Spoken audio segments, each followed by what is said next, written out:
እንዴት እንዳሸነፉት ነው የሚነግሩኝ። በቀን 7 ጊዜ 8 ጊዜ ዘሩን ያፈስ ነበርና መጨረሻ ላይ ደሙ ሲወጣ ነው እንደ እርካታም እንደ ፎይታ ነው የሚሰማው። በጣም ግሎ ሲባስቸገረኝ ግን ይሄንን እንዲፈጽሙ መጀመሪያ የሚያነሳሳቸው ሰላም ውድ የዚግዛግ ቲዩብ ቤተሰቦች እንደምን ቆያችሁ? በዚህ ቪዲዮ ብዙ ትማሩበታላችሁ፣ ብዙ ታተርፉበታላችሁ። እስከ መጨረሻው አዳምጡት። ግለ ወሲብ የምንለው ነገር በአፍ ስንጠራው ቀላል ሊሆን ይችላል፣ ወይ ደግሞ በአሁኑ ጊዜ ልክ እንደ አራድነት እንደ ዘመናዊነት እየታየ መጥቷል። ግን ሴትም ወንድም ሳይል አብዛኛው ሰው እየተጎዳበት ያለ ነገር ነው። በጣም በውስጥ በነፍስም በስጋም ራሱን እያጣበት ያለ ነገር ነውና መምህራችን ተስፋዬ አበራ ከቀሲስ ሄኖክ ወልደማርያም ጋር በስልክ ባደረገው ውይይት መንስኤው ምንድነው፣ መፍትሄውስ ምንድነው የሚለው ነገር በዚህ ቪዲዮ ይዤላችሁ መጥቻለሁ። በስተመጨረሻም ደግሞ አንድ ጸሎተኛ የሆኑ የገዳም አባት በዚህ ተፈትነው እንዴት ነው ድል የነሱት የሚለውን ነገር እናያለን። የንስሐ ልጃቸው ደግሞ ሱባኤ በመያዝ ይህንን መንፈስ እንዴት ቀጥቅጦ አዋርዶ ድል ነስቶ ከዚህ ነገር ነፃ እንዴት እንደወጣ ትውልዱን የሚያስተምር ወጣቱን የሚያድን ቪዲዮ ነው ብዬ አስባለሁ እና ለሌሎች ሼር አድርጉ። ሰብስክራይብ፣ ላይክ፣ ሼር በማድረግ ደግሞ ቤተሰብ ይሁኑ። እስከ ቪዲዮ መጨረሻ አብራችሁን ቆዩ። መልካም ቆይታ። ዘሩን የሚያፈስ ግለ ወሲብ የሚፈጽም ልጅ ነበርና በቀን 7 ጊዜ 8 ጊዜ ዘሩን ያፈስ ነበርና መጨረሻ ላይ ደሙ ሲወጣ ነው እንደ እርካታም እንደ ፎይታ ነው የሚሰማው። ደም ካላየ በፍጹም አስቡት። በቀን እና እንደሚንቋቋ እንደሚንሳጠጥ እንትን ወገቡ ይንቃቃል ማለት ነው። በእርግጥ ስፖርት ሲሰሩ ሊንቋቋ ይችላል፣ ግን ይሄ ልጅ ሲራመድ ገጭ ይላል ሰውነት ያለ ይንቋቋል አለ። ደረጃ በፍጹም መውጣት አልችልም አለ። እንግዲህ ከኤክስፒሪየንስ ነው የምነግራችሁ። አይኔን በትክክል ገልጬ ማየት አልችልም አለ። እንደዚህ ገልጬ ማየት አልችልም አለ። ድብዝዝ ይልብኛል፣ እይታ ይቀንሳል።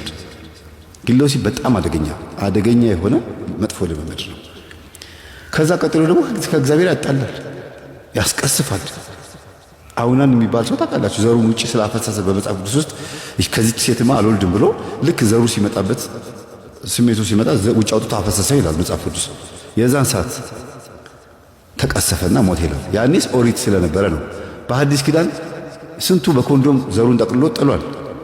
የታለ የተቀሰፍኩት ሊል ይችላል። መቀሰፍ ብለን እኛ ያስቀመጥነው መስፈርት ስላለ ማለት ነው።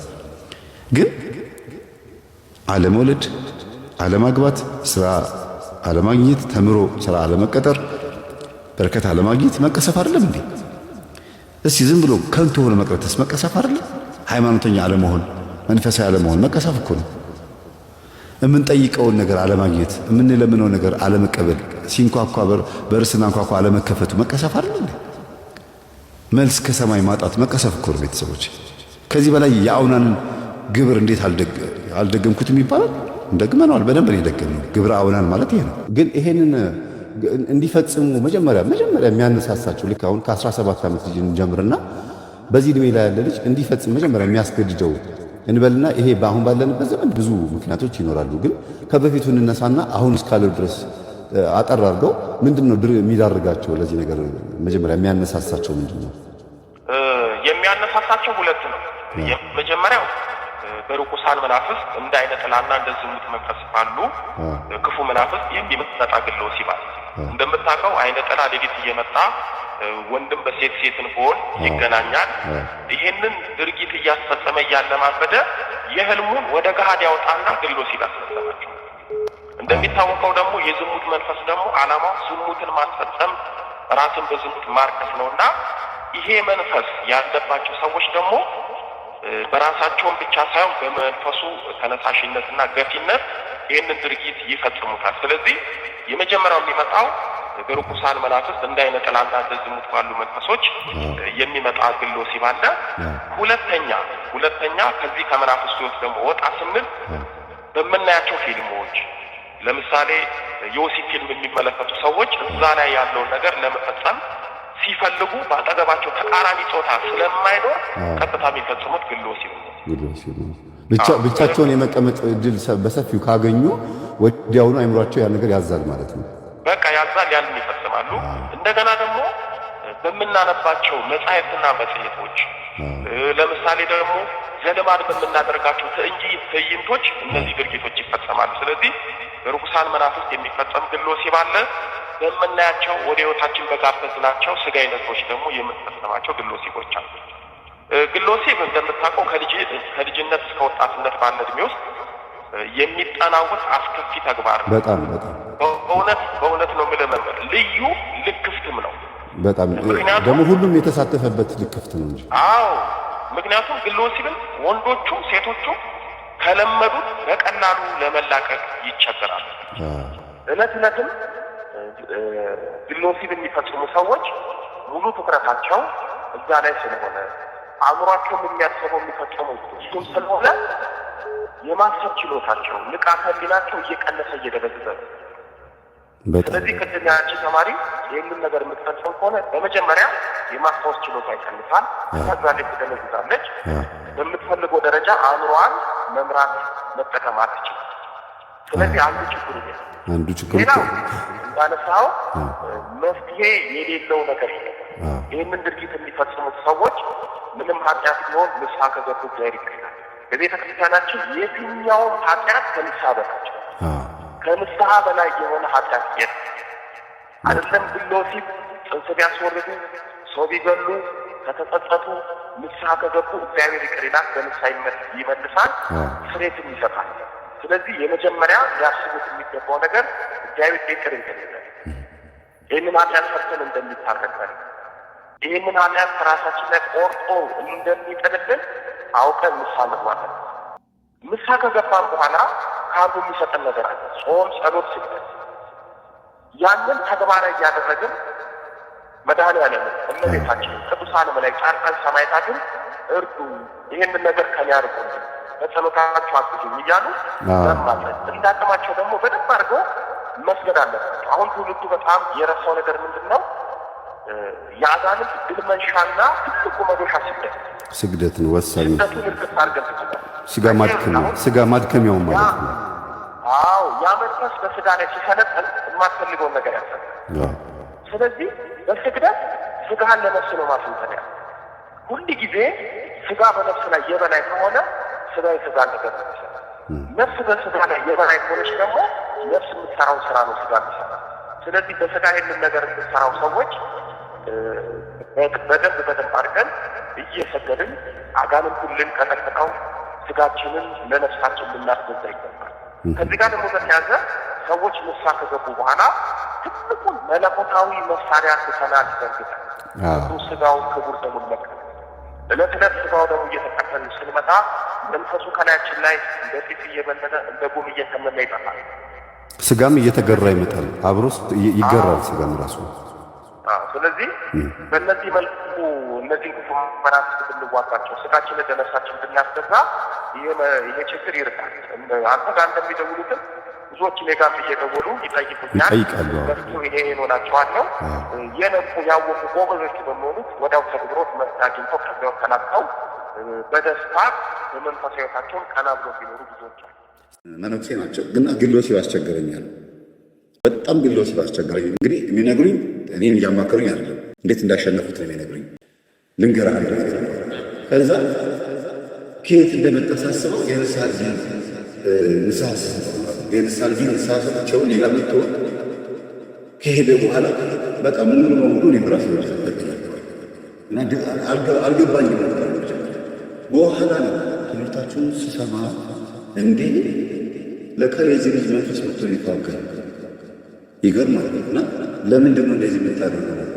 እኔምስ በዚህ ነገር የምታሰቃኝ ለምንድን ነው ብዬ ጠየቁታል። መንፈሱ ስጠይቀው እኛ አባት በነገራችን ጸሎተኛ፣ በጣም ጸሎተኛ ከሆናቸው የተነሳ ሰው ማግኘት አይፈልግም።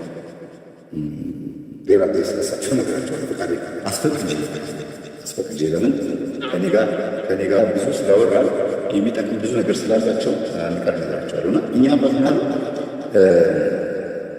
ለምንድን ነው በዚህ አይነት የምታሰቃየኝ ብዬ ስለው እኔ የያዝከኝ ከልጅ የመጣሁት መንፈስ ነኝ፣ ግን ያዘዘኝ ደግሞ የአንተ ነው ብሎ መነኩሴዎች የራሳቸው የእናት አባታቸው ዛር ቀድሞ ገና ሲመነኩሱ ደንግጦ ወጥቷል። ሲመነኩሱ ስለ ቅድስና ሕይወት ሲጀምር ንጽሕና ሕይወት ሲጀምር ደንግጦ ወጥቷል። ወይኔ ያመለጠኝ በቃ ወደ እግዚአብሔር ሄደ። ግን እንዴት አድርጌ ራሳ ውስጥ ብያለሁ ተስፋ ሳይቆርጥ ወደ እህቶቹ ወደ ምናምን መሄድ ይችላል። ወደ ሌላ ሰው ግን ተከትሎት ገዳም ድረስ በረሃ ድረስ ተከተለ እና ቀን ይጠብቃል። ቁጭ ስንት ዓመት ነው እንዴት እንደሚያሳስት ያስል ምንድን ነው ስራቸው ስትል ይገርማል። ያንን ሰውዬ በጣም ለነሱ ትልቅ ነገር ነው ማለት ነው። ያንን ሰንታ ከዛ ንስሐ ሊገባ የመጣው ልጅ ወይም እሳቸው ሊጎበኝ የመጣው ልጅ መንፈስ እዛ ቀርቶ ተናዶ እንዴት ልጅ የሚቀሩትን የታዘዙት ነገር ያከሽፍብኛል ነው ተናዶ እዛ ቀርቶ አግዘኝ ይለዋል። እሳቸው ላይ ያለው መንፈስ አግዘኝ ምን ላግዘኝ እንጂ ሰውዬ ልጣለሁ ሲል ጊዜ በቃ ቤልጁ በዚህ ኃጢአት አስጨንቄ ስለነበረ ይሄንን ነው ይገዛል። እሺ በሌሊት ሴት መስለን የታየለ ሁለታችን ሁለት ሴቶችን ያየታል አብሲና ፈርሙት ሁለት ሴት መስለን ገላችንን ትብያኔ ወርማ ማለት ነው ያረጋና ታየለ ከዛ በኋላ ዘሩና ፈሰሰ በዛው ቀጥለበት ጀመረ እንበለይት ማለት ነው። እና የሚደበቁት በእናኛ አባቶቻችን አንዳንድ ሰው ከማግኘት የሚደበቁት ፈተናው እነሱ ላይ ስለሚያይባቸው እና የገዛ መንፈሳችን ከኛ ሂድ ሳንል ውጣ ሳንል ቀድሞ ወጥቶ ደግሞ አድምቶ የሚታይ ነገር ግልጽ ነው። አጥንባ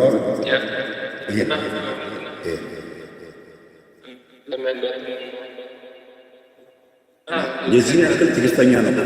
የዚህን ያክል ትዕግስተኛ ማለት አስበው መነኩሶ ከመነኩሶ 5 ዓመት 6 ዓመት ሆናቸው ያን ያክል ጊዜ ቁጭ ብሎ ጠብቋል። እሳቸው የሚወጡበት ነገር ይጠብቅ ነበር እና ምንድነው ነገር ይተዋልባቸው ልጅ ብዙ ሰዎች እንደሚጠይቁ ተስፋ አደርጋለሁ አልኳቸው። ወጣት ናቸው ግን ያንተ ምለው ስለመነኩሶ እንጂ ቤርታቸው እና መፍትሄው ምንድነው ታውቃለህ? ያንሳቸው አሁንም መፋለም ዛሬ ቢያስፈስ አሁንም መፋለም አሁንም እንግዲህ ዓለም ሰዎች እግዚአብሔር ያውቃል። እግዚአብሔር አንተን ይከውሰኛል፣ እግዚአብሔር አንተን ይምረኛል ያሉ ብዙ ብሎ መታገል ከዛ የሆነ ቀን እግዚአብሔር ይፈርድ እንጂ ማቆም የለበትም። ትክክል ናቸው። ይሄን በደንብ ብዙ ሰዎች ላይ ይችላል። ብዙ ሰዎች ላይ እንዳታቆሙ ያውቃቸው መምህር እስከ መቼ ይለኛል 2 ዓመት የሞላው ደም እስኪ ሸና ድረስ ግሎ ሲያስጨንቅ ነበር። ሲያይዝ ይችላል ለምሳሌ ምክንያቱም ያ ነገር እንደነሳ ከችግሩ ለመላቀቅ እንዳታቆም መጨረሻ ላይ ግን መላቀቅ ተፋ ብዙ ሲደሳ መንፈስ መቼ ነው የሌሎች ሊጮኸው አለ እግዚአብሔር አለ እያልኩት ሱባኤ ያዘ ምርር ያሉ ሱባኤ ድክም እስኪለው ድረስ አስቡ። በቀን 3 ሰዓት ላይ 287 ይሰግዳል። 6 ሰዓት ላይ 9 ሰዓት 11 ሰዓት በቀን ስንት እንደሚሰግድ ለ7 ቀን በመጨረሻ ላይ ዜሮ ገብቶ ምግብ እኮ በደንብ ይላል ማለት ስለሚሰግድ ጉልበቱ ላይ ደቀ በቀን እንዲያደረገ ማታ እየተኛ ቀን እየሰገደ ማታ እየተኛ ጸሎትን አያቋርጥም። መዝሙር ላይ በኦዲዮ ከፍቶ ነው የሚሰግደው። በጣም ጎበዝ ነው። መጨረሻ ላይ ስልችት ብሎት ነበርና በቃ ከዚህ በኋላ በፍጹም ይህንን ሱባኤ አድርጌ ካልተያዙ እንደውም አንዳንድ ጊዜ በውስጥ ያለ ሃይማኖቴን እቀይራለሁ ብያለሁ። እንደው እንደዚህ በሉ ማለት ሳይሆን ስንፍናውን ነው እንዲህ ሁሉ አሰኝቶ ግን ተያዘ። መምህር ላናገር እፈልጋለሁ በጣም ደስ ብሎኛል። ልክ ፊት ለፊት ሳገኘው ራቁ ነው ተፋ በፊት ተፈጥሮ እና ታረቁ ተፈስራል። ምንም ልንል አንችልም። በጣም ጎበዝ ናቸው። በጣም አንበሳት በጣም ወጥሮን ያዘው 3 ሰዓት 6 ሰዓት 9 ሰዓት 11 ሰዓት 287 ነው። ያ ማለት 741 ማለት 41 7 ጊዜ በጣም ነው 7 እና ያዘው ደግሞ እኔ እንትን በቂያስቶ በቃ የሆነ ነገር እና ለምንድን ነው ይሄን ያነሳው? ልጁ ምን አድርግ ውጭ ከአንተ ውጭ ሆኜ ነው የማስፈጽም ከአንተ ውጭ ሆኜ ነው የማስፈጽም እጅ ላይ አርጋል እና ሳያስበው ፊልም እያየ እጁ ሱሪ ውስጥ ገብቷል። ፊልም እያየ ደግሞ ቤት ውስጥ እንዲቀመጥ ያለ ላፕቶፕ ላይ ምናምን ላይ ቢዝነሱን አውጦ ስራውን ቤት እንዲሆን ግሎሲ እንዲያስፈጽም ሽንት ቤት እንዲያው ብሎ ሊገባ ምናምን ቤት ውስጥ ነው ያለ እና ፊልም እያየ ከትች ጎንበስ ሌላ ቦታ ውስጥ እና ይገርማል። እና እጅ ላይ ያለ ከውጭ ሆኖ ነው የሚታገለው። በእርግጥም እውነት ነው። ከውጭ ሆኖ የሚታገለው ደግሞ የቤተሰብ ዛሬ እንዴት ነው ከውስጥ መግባት ያቃተው ሲባል ከውስጥ በኩልማ እያለቀስክብኝ ያለቀስክብኝ ወደ አምላክ ስለምታለቀስ ውስጥ ሆኜ መቋቋም ይቻላል። ከውጭ ሆኜ ግን እየታገለኝ ያለ ሴት ልክ ባህለው በጣም ማለት በጣም ብዙ ነው። ግልጽ አድርጌ ለማገር ማልችል ብዙ ያያቸው ሴቶች እህቱ የቤተሰባት ናቸው። በጣም የሆነ ሲመለከት ስሜቱ እንዲሞቀኛል። ግን አይመፋል እጁ የሚሰደው አይምሮ ሀሳብ ሲመለከት ነው እና እንዲህ እያደረጉ ይፋለጋል እና ከውጭ ሆኜ ነው የምታገል። አንድ ቀን ቅን ሀገር ስላሰ ይህን ያክል ከውጭ ሆኜ ይታገላል። ጨርሻለሁ።